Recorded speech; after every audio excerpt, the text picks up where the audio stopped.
আল্লাহ আকবার বলবেন না? ওই যে ওখানে যার মাথাটা লম্বা তার নাম আবু জেহেল। আমি যখন চলমান ময়দানে আকাশের যেভাবে শিকারীকে টার্গেট আমি পাখির মতো আবু জেহেল করে আক্রমণ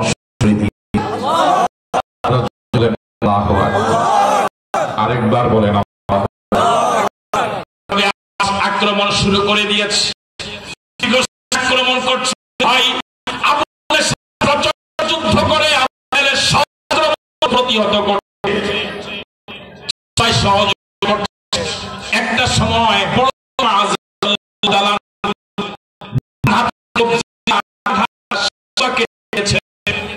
আবু জেহেলের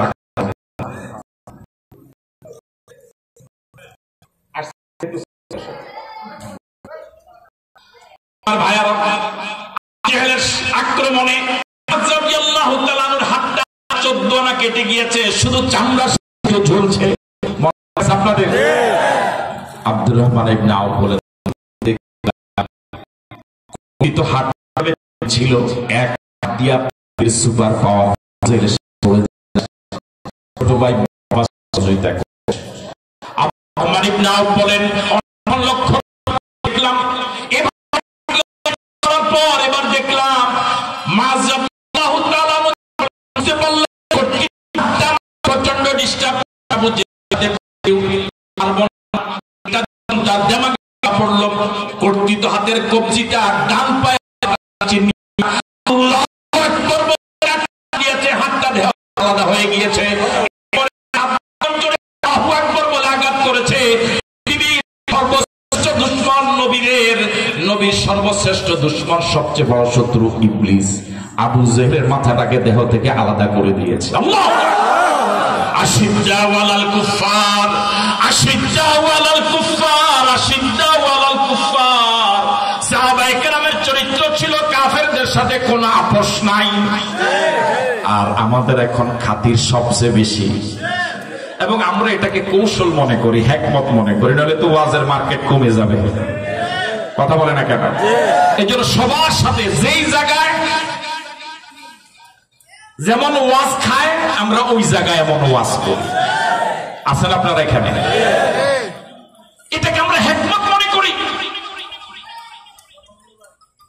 যেখানে ইসলামী আন্দোলন দুর্বল জায়গা সেখানে এমন গরম বক্তৃতা মনে হয় কেন্দ্রীয় সভাপতি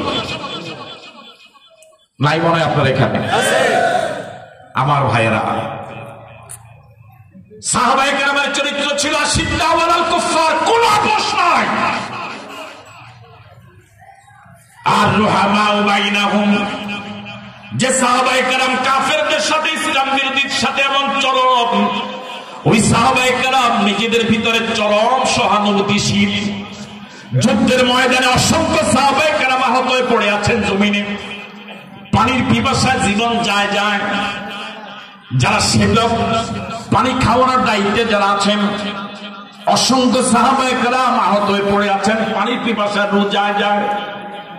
একজনকে পানি খাওয়ানোর জন্য আসলেন,